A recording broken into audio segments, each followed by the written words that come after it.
كان حلم من احلامي ان انا اصور الفيديو ده. الفيديو ده هنتكلم فيه عن العفشات الخلفيه بتاعه العربيات اللي هي سبب من اسباب.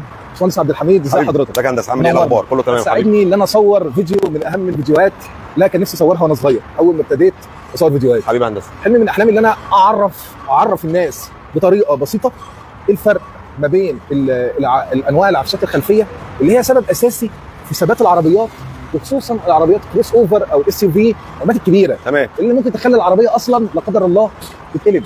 مش بالسهوله نلاقي حد عمل الفيديو ده. شكرا ليك ان انت اديتنا المساحه نبدا بالكيس دي بس كده، وعشان نقدر نفهم المشاكل الثانيه. انت قلت لي ان العربيه دي صاحبها خبطها. بص هندسه دي تيجو 8 تمام كده. تمام. المفروض دلوقتي العميل ده تقريبا كان بياخد مرشدين، خبط زي حجر كبير، عمل تمام. هنا عوجه في القنطره. حلو. العميل ده يعني لسه جايب العربيه 41000 كيلو. ماشي. العربيه ماشيه عماله ازاي؟ عماله تعوم منه، كل المشاكل دي عمال يواجهها. عرض على عفشاجي واثنين، ما حدش وصل للمشكله فين. زوايا برده ما حدش وصل. تمام. ده حتى احنا بنفك البرات الاماميه بسبب الزوايا برده. تمام. هم بوظوا من كتر الفك والتركيب عشان يقدروا له العربيه. وكان المشكله اللي هي واخده خبطه بسيطه ورا. تمام. لما انا بقى عرضتها عليك فانت قلت لي طب ايه الفروق ما بين العفشات الخلفيه في التيجو؟ هو ده المهم. تمام. دي تيجو 8. دي اول تيجو اللي هي موديل 2010 و2011. نبدا بالبيز، الحاجات القديمه ونشوف التحسينات اللي حصلت. بالظبط كده. تمام. والتطوير ومدى الفرق ما بينهم وتاثيرها على ثبات العربيه. طبعا كل ما بيطوروا كل ما ثبات العربيه بيبقى افضل، صح؟ تمام. دي ولا عندك راي تاني؟ لا طبعا. كل ما حدثوا كل ما الثبات كان افضل. وكمان برضه لما بيشتغلوا على الصاج الوزن بيخف في العربيه فتظبط اكتر، وبيتقلوا بقى العفش. العفشه ماسكه نفسها شويه. طيب بالبلدي كده تمام. اشرح لنا كده ايه نوع العفش ده. تمام. و ايه مميزاته وايه عيوبه؟ دي العفشه العاديه اللي هي المكونات العاديه، عباره عن قنطره. تمام. 4 شدادات مساعدين، وسوستين ثابتين على مقصين بالعرض. اوكي. تمام. من مشاكل العفشه دي كلها اللي المقصات دي بتبوظ بسرعه رهيبه، المقصات الكبيره. ده اول عيب. اهي. تمام. دي بتبوظ بسرعه غريبه المقصات دي. تمام. هنا ساعات بيحصل لي انعواج في الليتاش الميزان دي. ممتاز. فبتاثر على اتزان العربيه بالكامل. الله ينور. تمام. مشاكل القنطره دي قليله.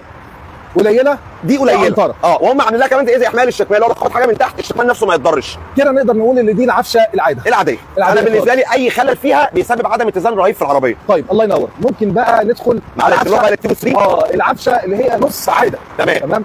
نبدا بقى نص منفصله. ما غيروش حاجات كتير، هم بس مجرد فتحوا لي القنطره خلوها مش حاميه للشكمان. تمام. فضعفوها اكتر. حلو قوي. بس دي بقى مديالي اتزان في العربيه اقوى من الثانيه. يعني اذا التحديث ده عدل في اتزان العربيه بالظبط كده، وحسن فيها، عشان مع حركه المشي الشداد ده واخد راحته شويه فبيديك راحه للعربيه، وكمان مش منشفها معاك في المطبات. الله ينور. طيب مشاكل النوع دوت من العفشه برضه هي نفس مشكله الناحيه الثانيه، الجلبتين برضه الكبار وتشين الميزان. جلبتين الكبار بتوع المقصات العرضيه وتشين الميزان دول هم اكتر حاجه. ده بص، ده عيب خبيث، ده عيب خبيث بيخليك ممكن تصرف دم قلبك وهو عندك تيش ميزان ولا اكتر ولا اقل. فدي للاسف بقى الخبره في الموضوع ده بتفرق كتير. بقى انا هعدي التيجو 7 معلش، هتيجو 8. تمام.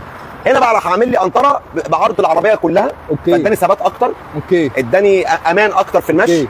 تمام. وراح مدعم لي هنا بمقصين. اوكي. او نسميهم شدادين موزه.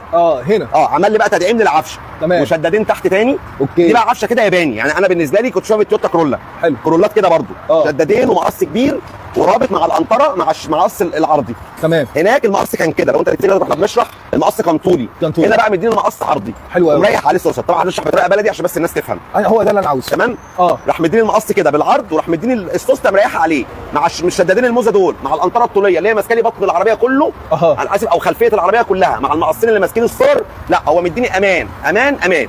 على الطريق العربيه دي ثباتها افضل من العربيه الثانيه جدا، يعني الثبات جدا نجحوا في الحته دي جدا. ليه بقى؟ تقلوا وزن العربيه. ده كله عامل تتقيل، ما ده كله زيادات. فعامل تتقيل في العفش. واكيد الديزاين ليه اهميه قصوى. طبعا.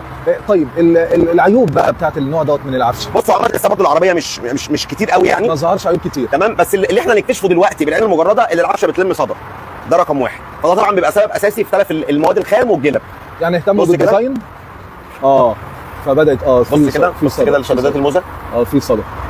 تمام. لسه برضه كنت بتكلم على الحوار ده برضه في الاريز وفي القنطره الاماميه برضه بتلم صدى. طيب يعني هو عملوا ديزاين وكل حاجه تمام، ولكن جه الماتيريال بس. شكرا يا هندسه.